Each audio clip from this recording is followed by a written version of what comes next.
Dana St. Clair, and I hope you'll join me for this next half hour as we talk about and experience meditation, and as we talk about and quite possibly experience the zaniness of being human. I would like to share with you some of my personal cosmology, because I know if one were to look at how this is all set up, the altar with the gongs and the candles and the Buddha, the elephant, this all looks very Eastern, very Oriental, very Buddhist. In fact, I consider myself a Christian Buddhist or a Buddhist Christian. I personally believe that Jesus and Buddha are hanging out together, having a really good time. Jesus and Buddha are not in conflict. It is we humans, us guys, that have this incredible fascination with conflict, with competition, with the winner. And then there's the seemingly all-pervasive assertion, certainly in some of the more fundamental Christian traditions, that say, if you don't believe it my way, you're not going to heaven. All of those people who believe differently than I do, they're not going to heaven, they're going to hell. I personally do not share that belief. I believe we are all evolving consciousness, and that what consciousness and God and life is about is love. Love. In my early 20s, I had this realization one evening as I was laying on my back looking up at the stars, which then was certainly one of my favorite things to do, and I realized they use the phrase, the law of love. And then there is also the law of gravity. And in that moment, this was back in the early 70s, it dawned on me that the law of love is as all-pervasive, as totally ingrained and a part of our reality and our being as is the law of gravity. We tend to think of love as this sort of Pollyanna, oh yes, isn't that sweet, kind of love. I've had this thing for about the last 25 years about the fact that we use the word love to describe all sorts of states, some seemingly very different than love. There is the I love you. Therefore, you will do everything that I want you to do because I love you. Well, that's one kind of love. And there's, it's like the Eskimos having whatever it is, 28 words for snow.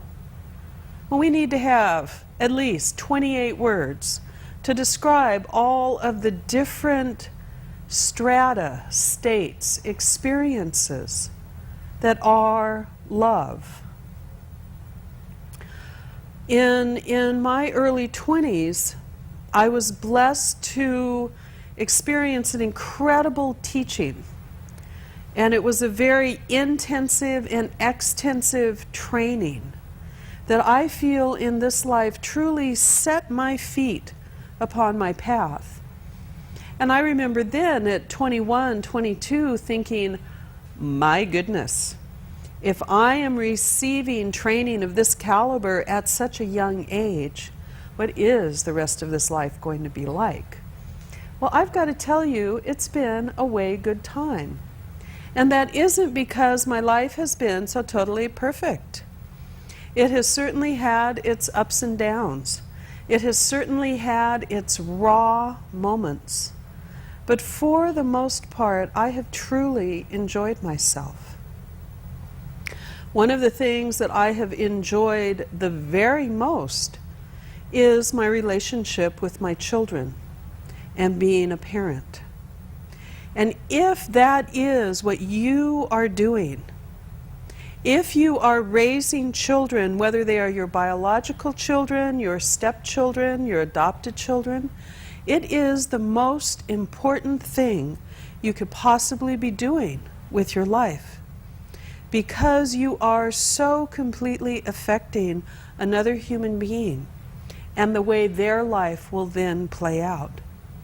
Perhaps you have noticed how much your childhood and the experiences, the beliefs, what happened to you when you were young, how much that has colored and affected who you are as an adult.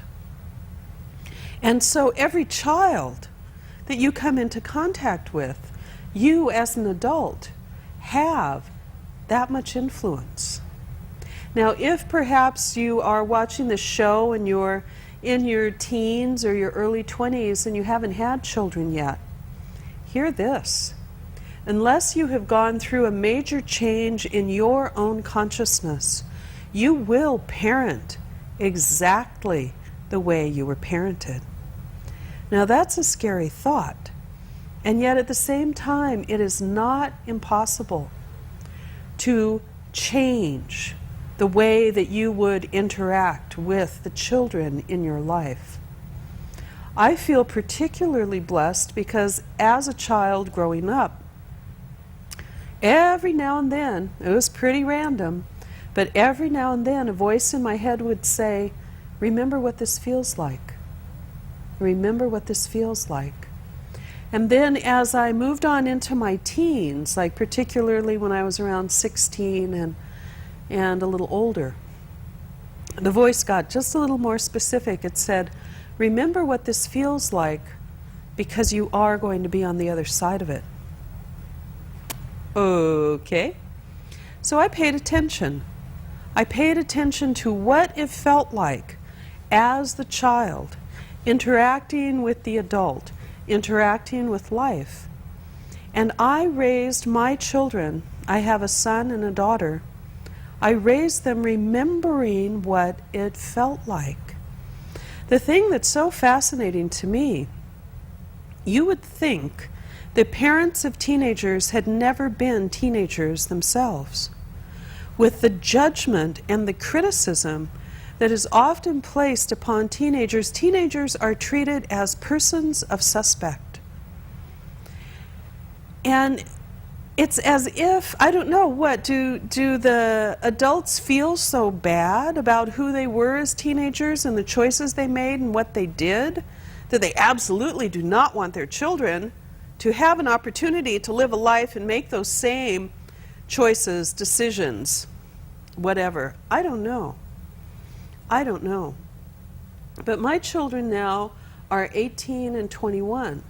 So we've pretty much done the teens. It was fabulous. Fabulous. I mean, when kids are young and things are going really well, you can't help but think, ah, yes, but what of the dread teenage years? Well, I've got to say the teenage years were the best. Just the best. And the people that I met, the friends of my teenage children, are incredible people. Incredible people. And they would come and talk with me. We'd have a pretty good time.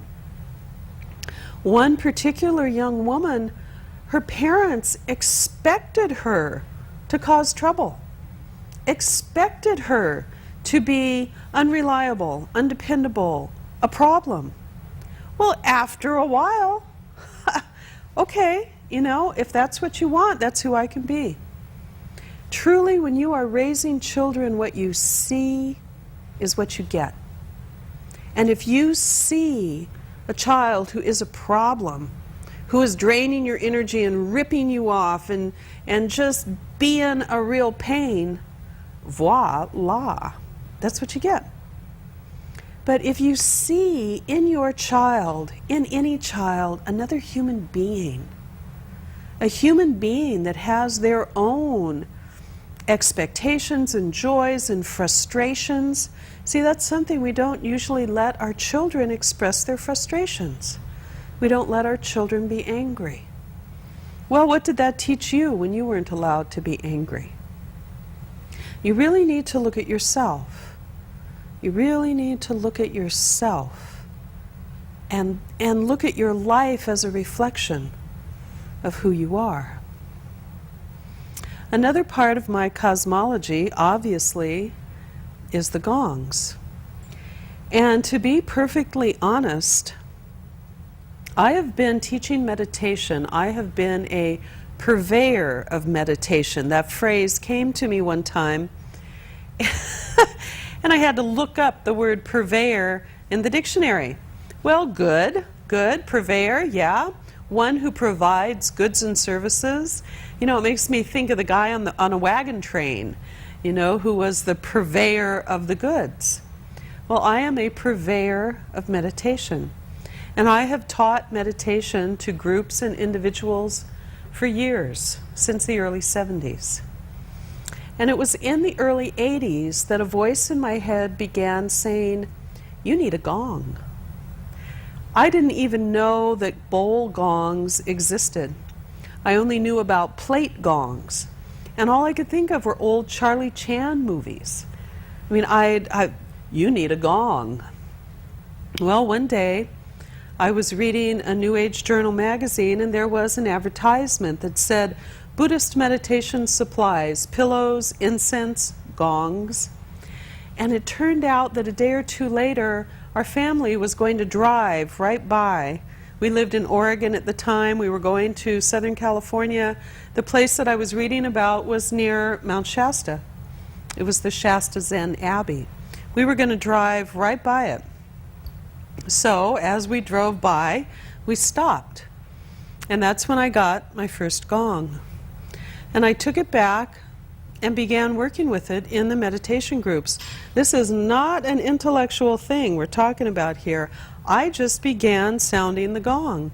We'd meditate, I'd sound the gong just to see what would happen. This must have been about 1984, maybe 85.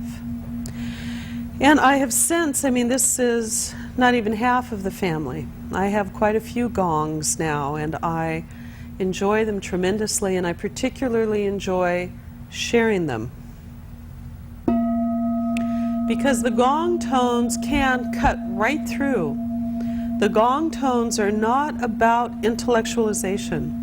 They're not about analyzing. They're not about figuring it out and explaining and all that. The gongs are simply the gongs. And there are people who know immediately what to do with them, who know how to let those tones wash through and touch in a very deep place. And there are other people who are almost threatened by them, afraid of them. What am I supposed to do with that? What is that? So it's been really interesting to me.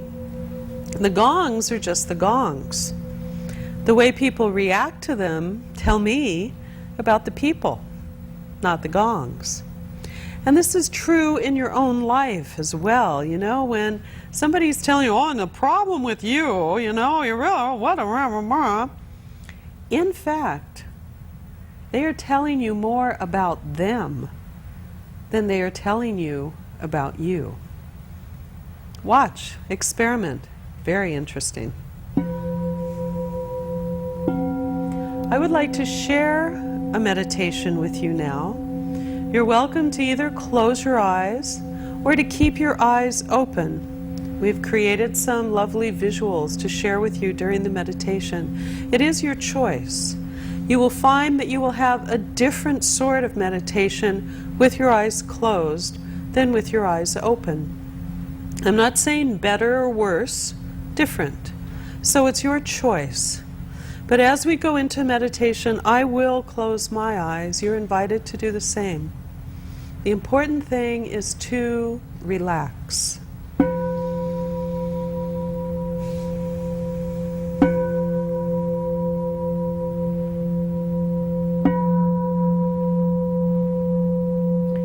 Feel yourself settling in. Feel yourself relaxing into the cushions of your chair. into the floor, or wherever you're sitting. Feel yourself consciously letting go of tension and stress.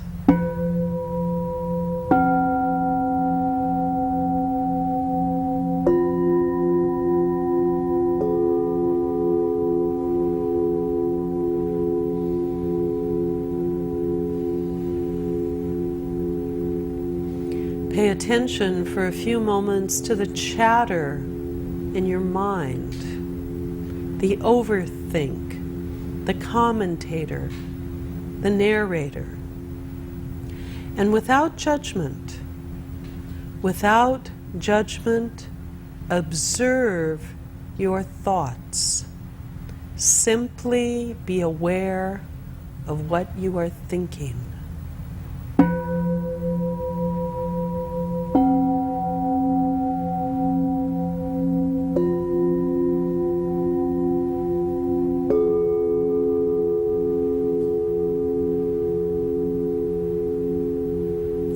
And as you watch your thoughts, also be aware of the voice in you that would judge, that would say that you're doing something wrong, that would say that you can't meditate, you could never quiet your mind. Just listen to those voices, the voices in you that pick on you, that you pick on yourself with.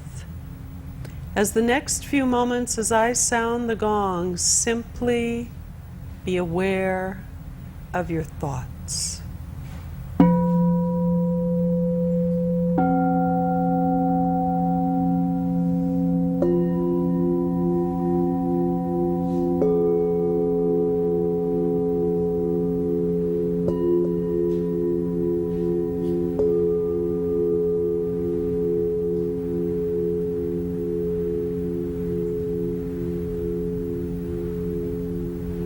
And now, kind of follow your thoughts as if each thought were a train, a car and a train. And you're moving from car to car. You're moving from thought to thought. And as you move from thought to thought, you notice that as one thought ends, the next thought begins. And that thought ends and the next thought begins. As the thought that you are currently thinking comes to an end, before the next thought begins, slip into the space between your thoughts.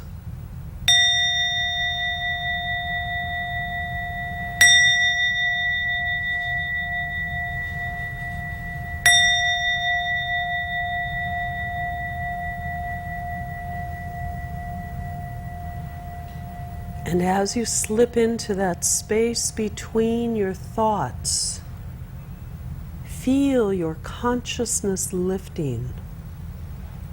Feel your vibration quickening. As you move into a realm of incredible peace. As you move into a calm, a clarity, a certainty that pervades your very being.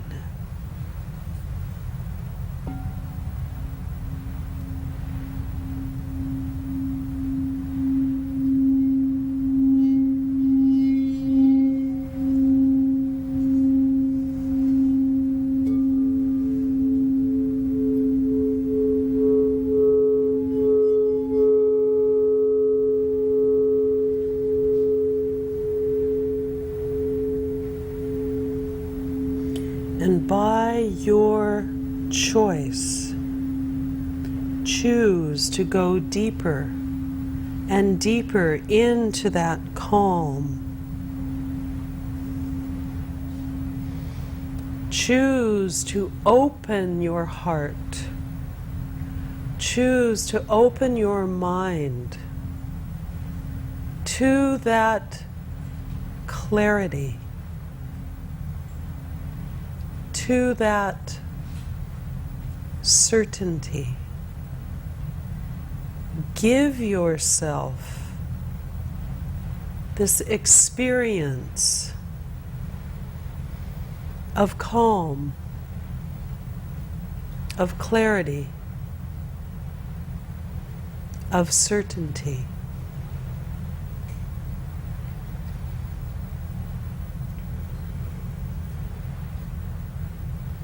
Feel yourself opening to your greater awareness. And know that this greater awareness, your greater self, is always, always a part of who you are. And as you consciously open to your greater awareness, your greater awareness opens to you. Feel the welcome. Feel the acceptance and love that your greater self pours forth to you.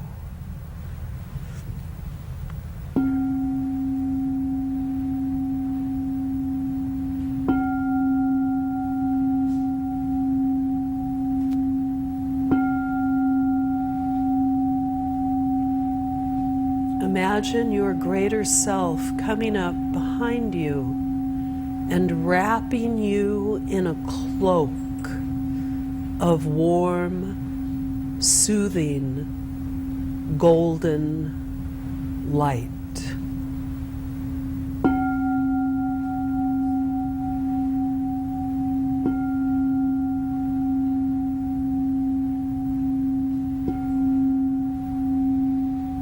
Feel this cloak of golden light all around you. And as if you are a dry sponge, soak up, absorb, draw in this golden light. Draw in this soothing warmth. Feel it in your bones. Feel it circulating through your veins and arteries. Feel this soothing golden warmth in the very center of your heart.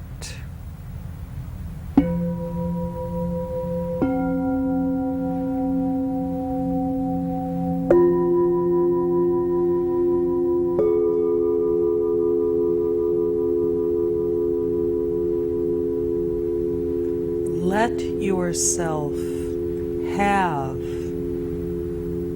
this soothing golden light. Let yourself feel this acceptance, this love, this warmth and clarity.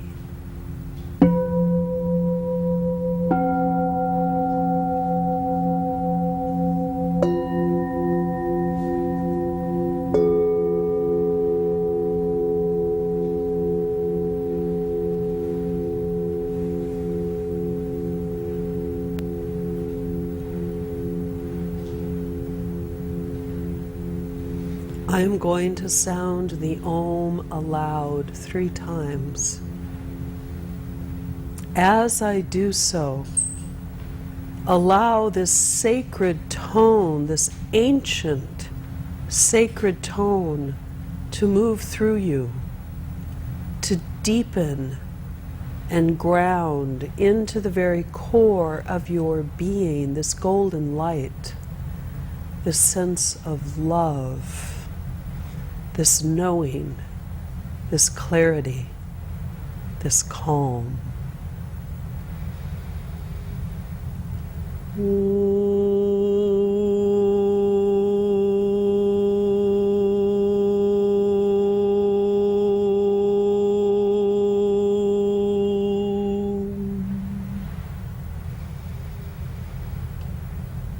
I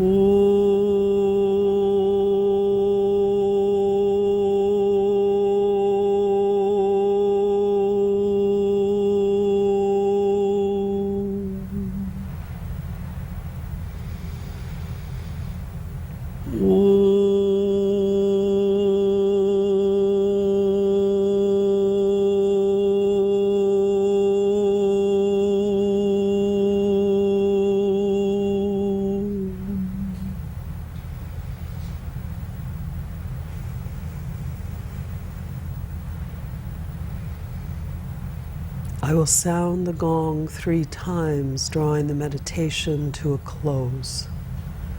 When it is comfortable for you, you may open your eyes.